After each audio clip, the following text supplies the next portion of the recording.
Hi, this is Mike Boone, and I'm a school-based physical therapist, and today we're going to talk about how you can tell if your child needs to work on their core muscle strength. And the short answer is they probably do.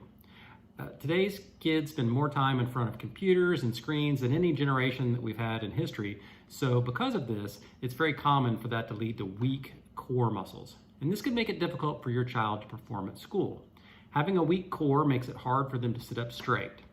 Do you notice that your child likes to sit all over their desk and support their body weight and their head on their hands?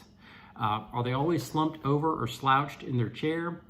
These postures can make it very difficult for a child to track a line of text with their eyes when they're reading a book or to look at work that's presented on a blackboard. Does your child complain of back or neck pain? These slumped postures can lead to back or neck pain. Does your child have difficulty with their balance?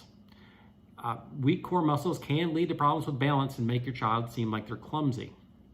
Does your child always want to lie down to watch TV or to do their schoolwork? This can be a sign of core muscle weakness as well. If you want to test your child's core muscle strength, there are some tests you can do to see how well your child performs with their core muscles.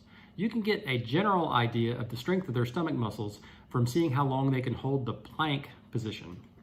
As an estimate, and kind of to make it easier to remember, if your 4-year-old child can hold a plank for 10 seconds, a 5-year-old child for 20 seconds, a 6-year-old child for 30 seconds, a 7-year-old child for 40 seconds, etc., all the way up to about 80 seconds for an 11-year-old child, then your child's probably in the range of typical on their ability to hold the plank position. Now, for the back extensor muscles, if you want to test those, you can use what we call the prone extension position. The child lies on their stomach with their elbows bent, and they are told to lift their head and arms. Now, they're probably going to want to bend their knees, but you don't want them to bend their knees. You want them to keep their legs straight. So remind your child to keep their legs straight. See how long they can hold this position. The average values from research studies have shown that for a 4-year-old child, they were 17.2 seconds, a 5-year-old child, 30 seconds, 6-year-old, 62.5 seconds, 7-year-old, 89.7 seconds, and an 8-year-old, 119.6 seconds.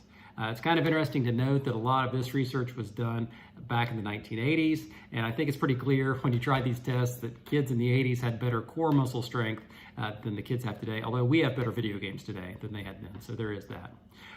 At the end of the day, though, if your child is struggling to hold themselves up against gravity, if they're always lying down supporting themselves or always supporting themselves on their hand, or they just look like they are always slumped over their desk or table, then they may benefit for some core strengthening activities. We have some other videos. Aaron made a video about the Superman exercise, which you can view. And also I hope to do some follow-up videos as well that talk a little bit about some other core strength activities that you can do with your child. Thanks for watching.